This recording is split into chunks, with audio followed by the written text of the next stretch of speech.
সুপ্রিয় দর্শক, আপনাদের সবাইকে আমন্ত্রণ জানাচ্ছি proactive medical college and hospitals presents health and wellness আওয়ারে। আমি নুসরাত দীপা আজ আপনাদের সঙ্গে রয়েছি। চিকিৎসা বিজ্ঞানে আধুনিক সার্জারির অন্যতম একটা সার্জারি পদ্ধতির নাম হচ্ছে ল্যাপ্রোস্কোপিক সার্জারি, এবং এটি কিন্তু ওপেন সার্জারির তুলনায় অনেক বেশি জনপ্রিয়। তবে অনেকের মধ্যে কিন্তু অনেক ধরনের প্রশ্ন থাকে এই ল্যাপ্রোস্কোপিক সার্জারি নিয়ে, যেমন এই সার্জারিটা আসলে নিরাপদ হবে কিনা, বা সার্জারি পরবর্তী সময়টাতে কত ধরনের বা কী রকমের জটিলতা তৈরি হতে পারে। আজকের আলোচনার মাধ্যমে আমরা ল্যাপ্রোস্কোপিক সার্জারি নিয়ে বিস্তারিত অনেক কিছু জানার চেষ্টা করব। আমাদের আজকের আলোচ্য বিষয় হচ্ছে কেন ল্যাপ্রোস্কোপিক সার্জারি। আর এই গুরুত্বপূর্ণ বিষয়টি নিয়ে কথা বলার জন্য আজ আমাদের সঙ্গে স্টুডিওতে উপস্থিত রয়েছেন professor doctor Mohammad Abdus Salam, senior consultant, department of surgery, proactive medical college and hospital limited.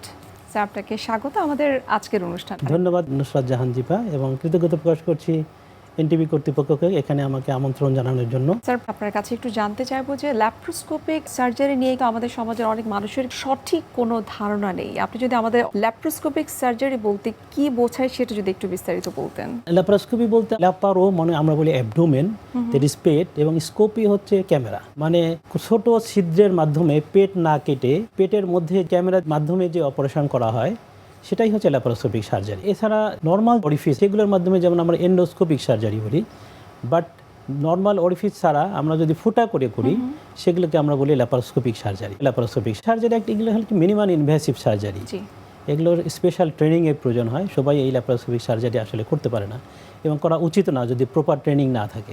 বর্তমানে সার্জিক্যাল কেয়ারে যে একটা আমূল পরিবর্তন এসেছে সেটাকে আপনি আসলে কিভাবে দেখছেন, এবং বাংলাদেশে কি আসলে আন্তর্জাতিক মানের যে সার্জিক্যাল যে পরিবর্তনটা সেটাও কি বাংলাদেশে এসেছে? বাংলাদেশে 25-30 বছর থেকে ব্যাপক পরিবর্তন হয়েছে, বিশেষ করে এই ল্যাপারোস্কোপি এবং এন্ডোস্কোপিক সার্জারি। শুধু not only surgery, general surgery, but also other ডিসিপ্লিনেও ব্যাপক পরিবর্তন আসছে। যেমন আমাদের জেনারেল সার্জারি ছাড়াও urology, gynaecology, orthopaedics, endo laparoscopy এবং ল্যাপারোস্কোপিক সার্জারি ব্যাপক চেঞ্জ হয়েছে। যেমন জেনারেল সার্জারিতে অনেক ধরনের সার্জারি হয়, যেমন laparoscopic cholecystectomy, laparoscopic appendicectomy, laparoscopic hernia repair, hernioplasty, laparoscopic high ligation, এবং গাইনিতে যেমন হয়, গাইনিতে laparoscopic hysterectomy, laparoscopic cystectomy, laparoscopic ectopic pregnancy. যেমন ইউরোলজিতে মূত্রনালীতে যদি পাথর হয় আমরা নর্মাল অরিফিস দিয়ে ইউরেথ্রা দিয়ে আমরা সিস্টোস্কোপির মাধ্যমে আমরা এগুলো করতে পারি। যেমন কোলনিক সার্জারি, যেমন নর্মাল অরিফিস দিয়ে যদি আমরা করি তাহলে আমরা বলি কলোনোস্কোপির মাধ্যমে পলিপেক্টমি করি,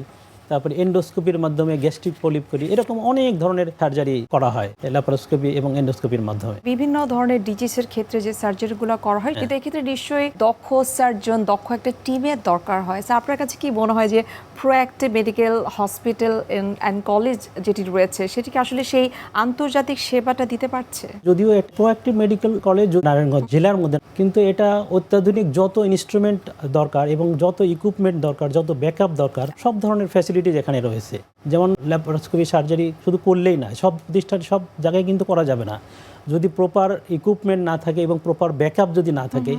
যেমন আমি উদাহরণ হিসেবে ধরি, আমি ল্যাপারোস্কোপিক সার্জারি শুরু করলাম যেখানে জেনারেটর নাই, কারেন্ট চলে গেল, তখন আপনি ওপেন সার্জারি কিন্তু টর্চ লাইট দিয়ে করতে পারবেন, বাট ল্যাপারোস্কোপিক সার্জারি কিন্তু সেটা সম্ভব না। আপনার যদি এই প্রপার ব্যাকআপ যদি না থাকে, প্রপার ইনস্ট্রুমেন্ট যদি না থাকে, তাহলে সেই প্রতিষ্ঠানে কিন্তু ল্যাপারোস্কোপিক সার্জারি করা এটা রোগীদের জন্য ডেঞ্জারাস এবং সার্জনের জন্য একটা বিব্রতকর পরিস্থিতি পড়বে। Sir, proactive medical college and হসপিটালে সাধারণত কোন ধরনের ল্যাপারোস্কোপিক সার্জারি সবথেকে বেশি হয়ে থাকে? প্রোঅ্যাক্টিভ মেডিকেল কলেজ এবং হসপিটালে সাধারণত জেনারেল সার্জারি যেটা আমরা করি, আমি ছাড়াও আরও অনেক সার্জন আছে জেনারেল সার্জারি। যেমন কমনলি যে গলব্লাডার ডিজিজ বিভিন্ন ধরনের হয়, যেমন পিত্তথলিতে পাথর হয়, তো পিত্তথলিতে পলিপ হয়, পিত্তথলিতে অ্যাডিনোমায়োসিস হয়, ইভেন আর্লি যে ক্যান্সার হয় পিত্তথলিতে সেটাও কিন্তু ল্যাপারোস্কোপির মাধ্যমে করা হয়। তারপরে অ্যাপেন্ডিক্সের বিভিন্ন ডিজিজ হয়, acute appendicitis, chronic appendicitis, appendicular abscess, even burst অ্যাপেন্ডিক্সও কিন্তু ল্যাপারোস্কোপির মাধ্যমে করে থাকি। এছাড়া কমনলি যে হার্নিয়া হয়, বিভিন্ন ধরনের হার্নিয়া হয়, কিন্তু এই হার্নিয়া আমরা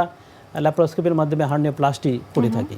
এছাড়া ছেলেদের যে ভ্যারিকোসিল হয়, রক্তনালীগুলো মোটা মোটা হয়ে যায়, সেগুলোর ক্ষেত্রে আগে তো অনেক কেটে করতে হতো, অনেক রোগীদের হ্যাজার্ড হতো। এখন ল্যাপারোস্কোপিতে হাইলাইগেশন করা এবং খুব আর্লি পেশেন্ট রিকভারি হয়ে বাসা চলে যায়।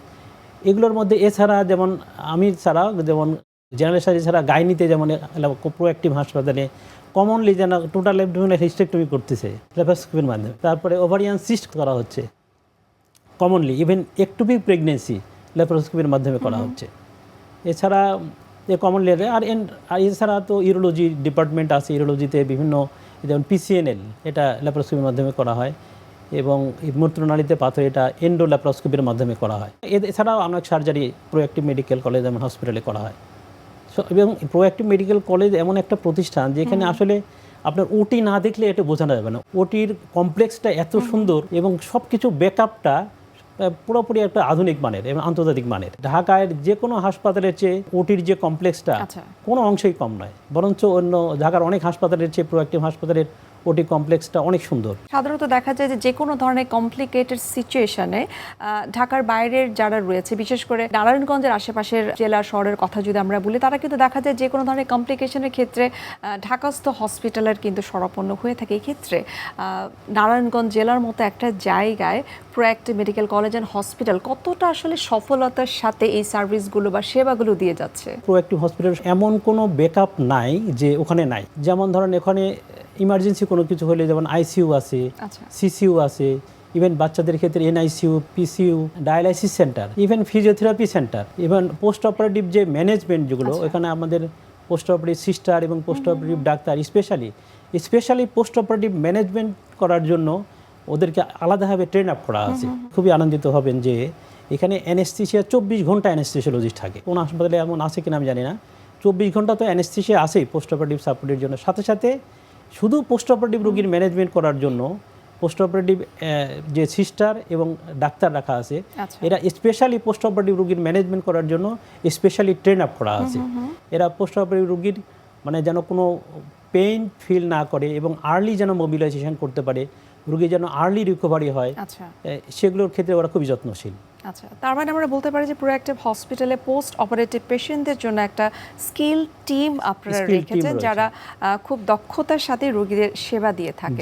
একটু এখন জানবো, এই যে আমরা ওপেন সার্জারির পরিবর্তে এখন আমরা ল্যাপ্রোস্কোপিক সার্জারি করছি, একটু খরচটা সম্পর্কে জানতে চাই, যেটি আসলে অনেকেরই জানার থাকে বা জিজ্ঞাসা থাকে যে আমি ওপেন সার্জারি না করে যে ল্যাপ্রোস্কোপিক সার্জারিটা করছি, নিশ্চয়ই এটা ব্যয়বহুল হতে পারে। খরচটা সম্পর্কে একটু জানতে চাই। এটা আসলে মানুষের একটা ভুল ধারণা আছে, আমি বলবো। কারণ কি, ল্যাপারোস্কোপিক সার্জারিতে যেমন হসপিটালে কম দিন থাকা লাগে, তার মানে হসপিটাল খরচটা কিন্তু কমে যায়। পাশাপাশি এই ল্যাপারোস্কোপির রুগীদের ওষুধের খরচটাও খুব কম লাগে। মানে এটা খুব আর্লি বাসায় চলে যায়, ওষুধেও খুব মিনিমাম ওষুধ লাগে। এই জন্য আলটিমেটলি দেখা যায় যে ওপেন সার্জারির চেয়ে ল্যাপারোস্কোপিক সার্জারির খরচ খুব একটা কম বেশি হয় না, আলটিমেটলি প্রায় কাছাকাছি সেমই হয়।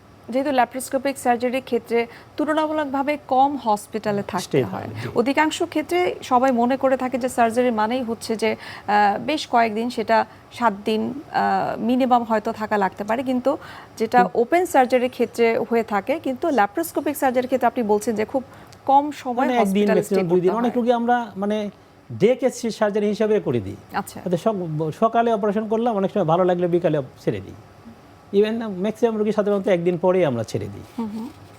এই জন্য সাধারণত ওপেন সার্জারি করতে গেলে রুগীদের কষ্ট বেশি হয়, প্লাস বেশি দিন থাকা লাগে, রুগীদের আলটিমেট খরচ কিন্তু ওপেন সার্জারিতে দেখা যায় যে বেশি হয়। এই জন্য আসলে ওপেন সার্জারির চেয়ে এখন ল্যাপারোস্কোপিক সার্জারি, এখন অনেক সার্জারির ক্ষেত্রেই কিন্তু ল্যাপারোস্কোপিক সার্জারি এখন গোল্ড স্ট্যান্ডার্ড সার্জারি। এই যে প্রোঅ্যাক্টিভ হসপিটাল এত ডেডিকেটেডলি কাজ করে যাচ্ছে, এই ধরনের হসপিটাল ঢাকার বাইরে কি আরও বেশি বেশি হওয়া উচিত কিনা? আমি মনে করি যে বিভিন্ন জেলা শহরে প্রতিটা হাসপাতালে এই ধরনের হাসপাতাল হওয়া উচিত। কারণ মানে প্রত্যন্ত অঞ্চল থেকে প্রত্যন্ত অঞ্চলের রোগীরা সাধারণত এই স্পেশাল যে সার্জারির এই সুযোগটা কিন্তু পাচ্ছে না। অনেক সময় দেখা যায় যে কোনো সার্জন হয়তো ইনস্ট্রুমেন্ট গাড়িতে করে নিয়ে যাওয়া অপারেশন করতেছে, কিন্তু এটা আসলে করা উচিত না। এই জন্য যে প্রপার সেট আপ এবং ব্যাকআপ যদি না থাকে, তাহলে ধরেন 100 জন রোগীর মধ্যে যদি 5 জনেরও কমপ্লিকেশন হয়, তাহলে তার জন্য তো হ্যাজার্ড হলো। এই জন্য আমরা চাই না যে প্রপার সেট আপ এবং প্রপার ব্যাকআপ নিয়ে এবং প্রপার ট্রেনিং নিয়ে তারপরে এই ল্যাপারোস্কোপিক সার্জারি করা উচিত। ল্যাপারোস্কোপিক আমাদের সোসাইটি আছে SLSB থেকে, এখানে অনেক সার্জনকে ট্রেনিং দেওয়া হচ্ছে।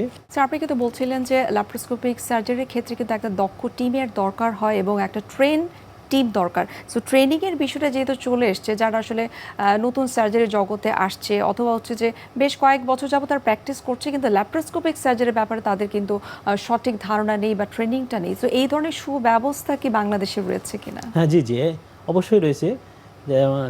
সার্জন সোসাইটি অফ সার্জন থেকে এটা ট্রেনিংয়ের ব্যবস্থা করা আছে, এবং এই সার্জনরা প্রতি কয়েক মাস পর পর এটা ট্রেনিং দেওয়া হয়। এই ট্রেনিং নিয়ে এটা বিভিন্ন জেলা লেভেলে এরা কাজ করে। আচ্ছা, এই জন্য যখন ট্রেনিং না থাকলে এই সার্জারি করা উচিত না। কারণ কি, এটা একটা স্পেশাল কিন্তু একটা ইকুইপমেন্ট সার্জারি। কারণ এটা হ্যান্ড আই কোঅর্ডিনেশনের মাধ্যমে করা হয়।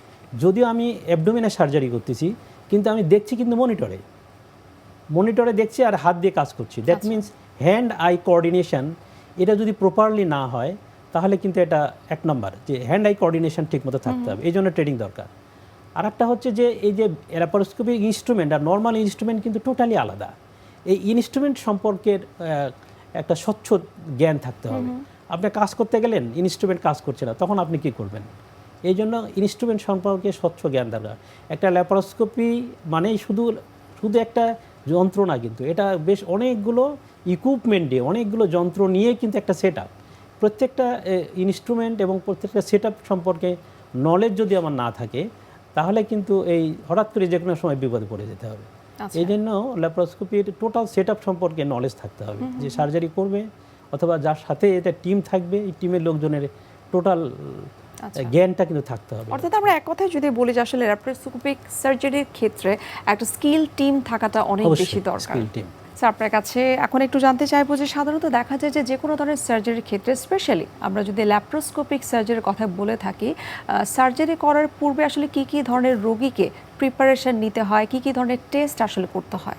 আচ্ছা, হ্যাঁ, যদি পেশেন্টের রুটিন কিছু পরীক্ষা করতে হয়, যেমন তার রক্ত ঠিক আছে কিনা, তারপরে তার ডায়াবেটিস আছে কিনা, তার কিডনি ঠিক আছে কিনা, তার লাংসটা ঠিক আছে কিনা, তার হার্ট ঠিক আছে কিনা, এই জন্য, এবং তার লিভার ঠিক আছে কিনা, এই জন্য কিছু রুটিন পরীক্ষা করতে হয়। এবং এই যদি কোনো রোগীর কোমরবিড ডিজিজ থাকে, যেমন ডায়াবেটিস থাকলে ডায়াবেটিস কারেকশান করে নিতে হয়, প্রেশার হাইপারটেনশন থাকে হাইপারটেনশন কারেকশান করে নিতে হয়, রেসপিরেটরি প্রবলেম থাকে রেসপিরেটরি কারেকশান করে নিতে হয়।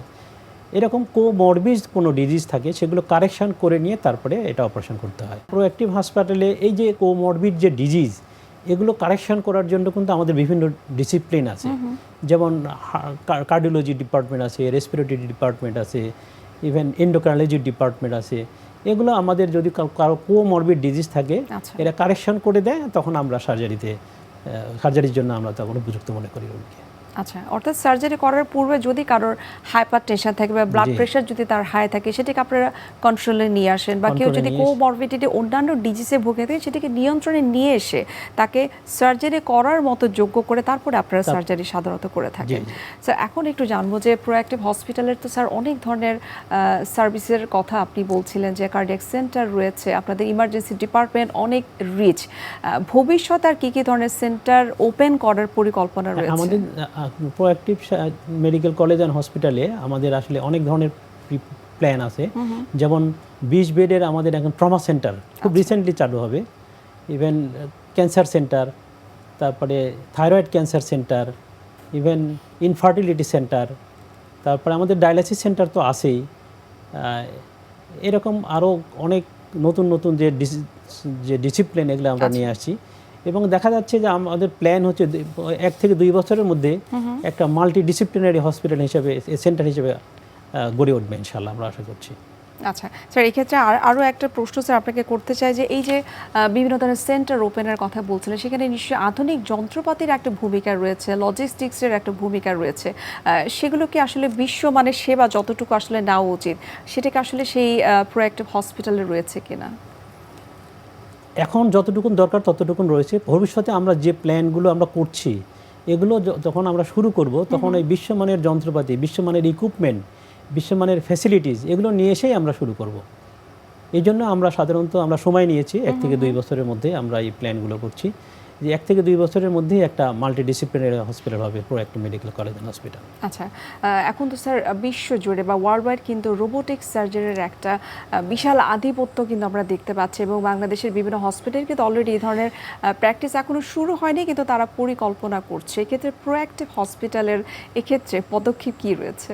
হ্যাঁ, আমাদের আমি ল্যাপারোস্কোপিক সার্জারির পাশাপাশি আমরা বলবো আরেকটা সার্জারি আছে, নিডিলোস্কোপিক সার্জারি। আচ্ছা, নিডিলোস্কোপিক সার্জারি এখন আমাদের বাংলাদেশে অলরেডি শুরু হয়েছে। যেমন আমরা ল্যাপারোস্কোপিক সার্জারিতে 10 মিলিমিটার 5 মিলিমিটার পোর্ট ইউজ করি, আর নিডিলোস্কোপিক সার্জারিতে 5 মিলিমিটার এবং 3 মিলিমিটার পোর্ট ইউজ করা হয়।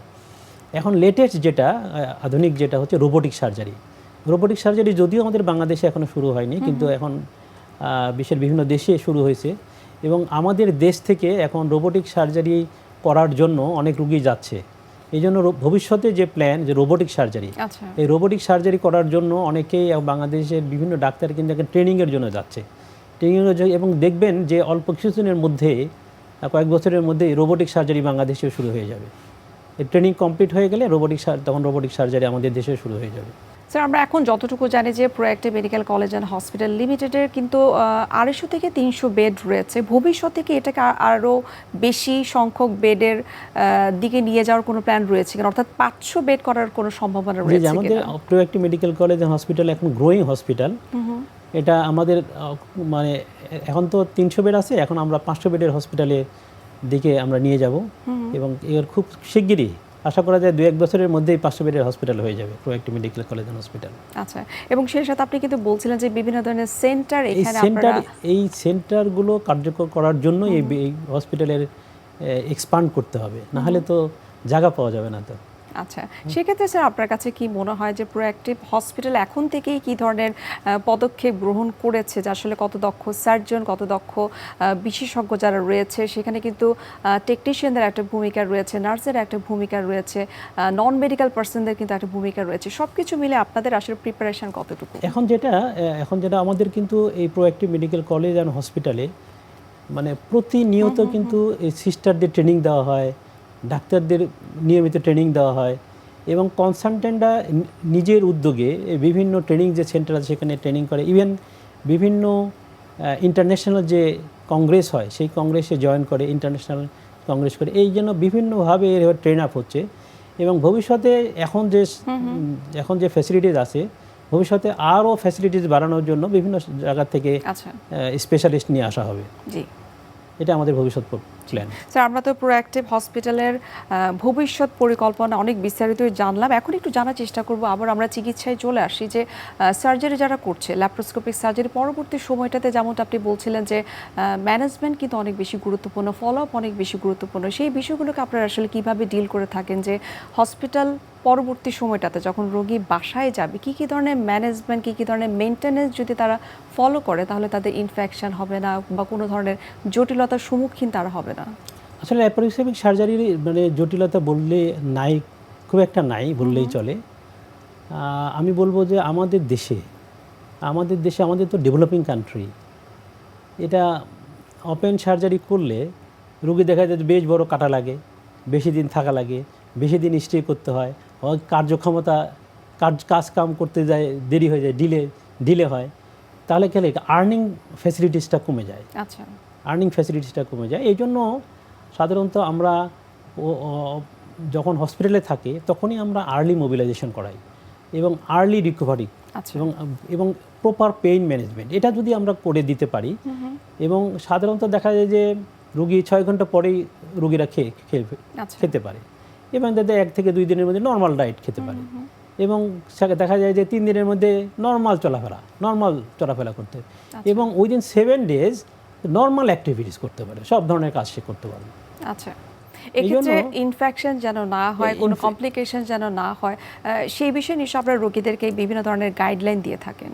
হ্যাঁ, ইনফেকশন যাতে না হয় সেই জন্য তো আমরা বিভিন্ন ধরনের গাইডলাইন তো দেই, পাশাপাশি আমরা যে পোস্ট অপারেটিভ যে কিছু মেডিসিন আছে, এই মেডিসিনগুলো দিয়ে টাইমলি খাওয়ার জন্য আমরা পরামর্শ দিই, এবং কিছু নিয়মকানুন আছে সেগুলো আমরা শিখিয়ে দিই, যেন রোগীরা মানে আমরা যেন মোবিলাইজ ঠিক মতো করে, মোবিলাইজ যদি ঠিক মতো আমরা না যদি এক করে, কথায় স্যার বলি যে কি ধরনের সাবধানতা তাদেরকে অবলম্বন করতে হয় আফটার সার্জারি?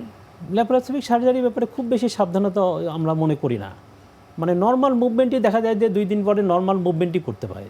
ওই জন্য খুব বেশি স্পেশাল কিছু এই ব্যবস্থা নিতে হবে এমন কিন্তু কিছু না। ওপেন সার্জারির ক্ষেত্রে যেমন এই যেন ইনফেকশন না হয় সেজন্য তার বেডে যাতে কেউ না বসে, তারপরে বিছানা যেন পরিষ্কার থাকে, হাইজিন তারপরে বিষয়টা মেইনটেইন হাইজিনিক যে প্রপার হাইজিন যেন মেনটেন করে, এগুলো সাধারণত আমি অ্যাডভাইস দিয়ে থাকি। তবে ওপেন সার্জারিতে এই যে ল্যাপারোস্কোপিক সার্জারির এটা